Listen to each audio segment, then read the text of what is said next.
Քարորիայի ընթացքում հոսանքի թանկացման հարցը թեև որպես օրակարգի հարց չքննարկվեց, սակայն այդ թեման ամենաաղմկոտներից էր։ Մինչև հիմա էլ բազմաթիվ մութ հարցեր են մնում, ասում են ընդդիմադիր պատգամավորները։ Մի հարց է էլեկտրաէներգիայի գնի թանկացումը։ Այլ հարցը թե ինչպես է ձևավորվում այդ 250 միլիոն պարտքը։ Հասկանում եք։ Այսինքն այս համակարգը ամբողջությամբ ուսումնասիրման կարիք ունի։ Էլեկտրաէներգիայի անգամ մեկ միավոր գնի աճը լուրջ սոցիալ-տնտեսական հետևանքներ է ունենալու։ Կյանքը ստիպելու է քաղաքական ուժերին նորից ձևավորել համագործակցության ձևաչափեր։ Եվ ես չեմ բացառում, որ էլեկտրականության խնդիրը կդառնա հենց այն փորձաքարը, որի վրա կկառուցվի այդ համագործակցությունը։ ԲՀԿ-ական Միքայել Մելքումյանը բրիֆինգների եկավ հանրային ծառայությունները կարգավորող հանձնաժողովից։ Մենք կարող ենք լուծում տալ այս հարցին, դրա համար անհրաժեշտ է, որպեսզի արտադրող կայաններից միջև սպառող ամբողջ տեխնոլոգիական շղթան կարողանանք առողջացնել, որովհետև այն ինչ կատարվում է այս համակարգում, դա պարբերական անառողջ գործընթացների է բերում, հատկապես ֆինանսական առումով։ Հոսանքի թանկացումից մտահոգված է նաև իշխանությունը։ Հոսանքի թանկացումը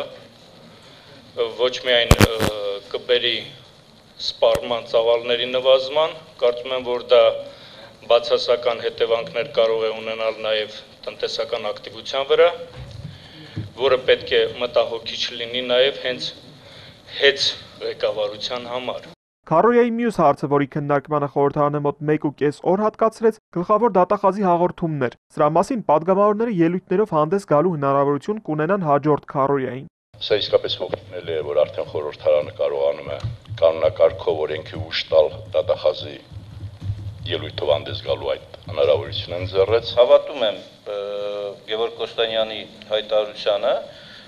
բայց նաև ես ուզում եմ դատեմ արդյունքներով։ Մենք ուզում ենք նաև տեսնենք արդյունք։ Առաջին գործերից մեկը, որ նա պետք է զբաղվեր, պետք է լիներ հեծում զանգվածային ստուգումներ բարձելու համար, թե ինչ է այնտեղ կատարվում։ Դաշնակցական պատգամավոր Արծվիկ Մինասյանից հետաքրքրվեցին, որն է Հոիդայի կարծիքը Սյունիքի մարզպետի մեքենայի ուղղությամբ կրակոցների հետ կապված, հնչեց յուրօրինակ պատասխան։ Մենք կապ չունենք այդ կրակոցների հետ։ Դա հստակ է եւ կարծում ենք էականորեն